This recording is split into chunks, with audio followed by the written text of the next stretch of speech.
In my last video, I noted that metals had entered the frustration phase. I warned subscribers weeks ago that this was going to happen. When gold, the strongest suppression was always going to happen on the third test of the all-time highs here. So we were expecting this. We took half profits on our mining positions.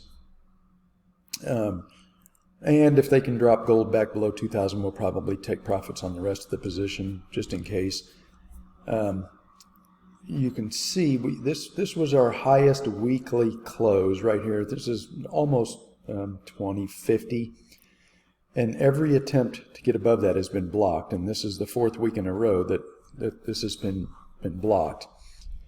And again, like I said, we knew this was going to happen. Now, here's the problem the banking or the cartel has.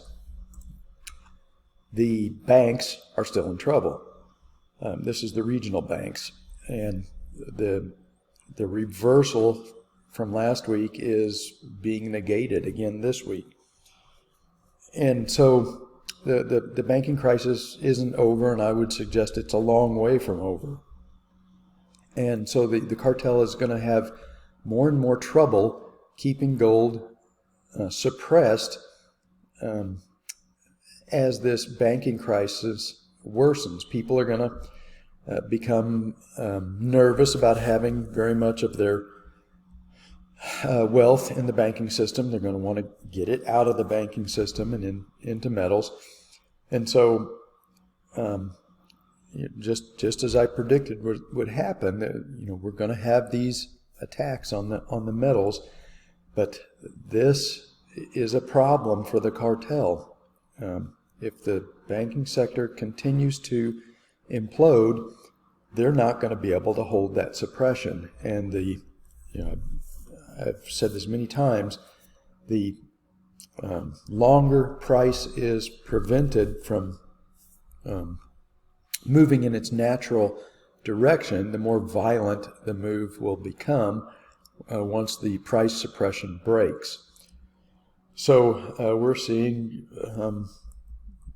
extreme suppression of the metals today, again, to try and block gold from, they don't want gold closing on a weekly basis above this all-time weekly closing high. So that is what is going on, but the underlying problem is that they can't stop the banking crisis, and if they can't stop the banking crisis, they're not going to be able to hold this suppression in gold for very long. And the suppression just means that when the breakout comes, it's going to be extremely violent, and it's going to produce a huge rally.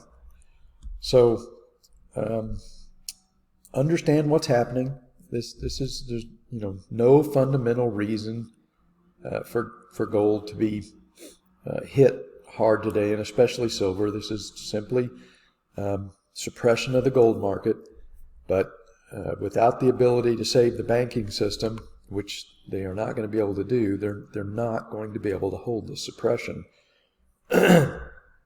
very much longer. Maybe they can hold it another week, maybe another 2 weeks, but I think we are getting close to the period where the price suppression breaks, and when it does, it's going to break violently, and we're going to have a really big move. I would suspect probably up to 2100, and as I said in my last video, maybe a very quick move up to 2200 or 2250, and then I think we get a nasty move down into the next intermediate cycle low, and maybe we have to come back down and retest that 2000 level or the breakout during that next corrective move before we can really get a big sustained move to the upside. So just understand what's happening. There's no natural reason for this. This is just the expected price suppression, trying to prevent gold from breaking out above these all-time highs. It is succeeding today, but it is not going to succeed long term. We are no longer in the declining phase of the 8-year cycle. We're now in the advancing phase. So these attempts they may succeed short term, but they are not going to succeed in the medium to long term, and they're only going to make the bubble phase in gold bigger by trying to prevent gold from doing what it naturally should do.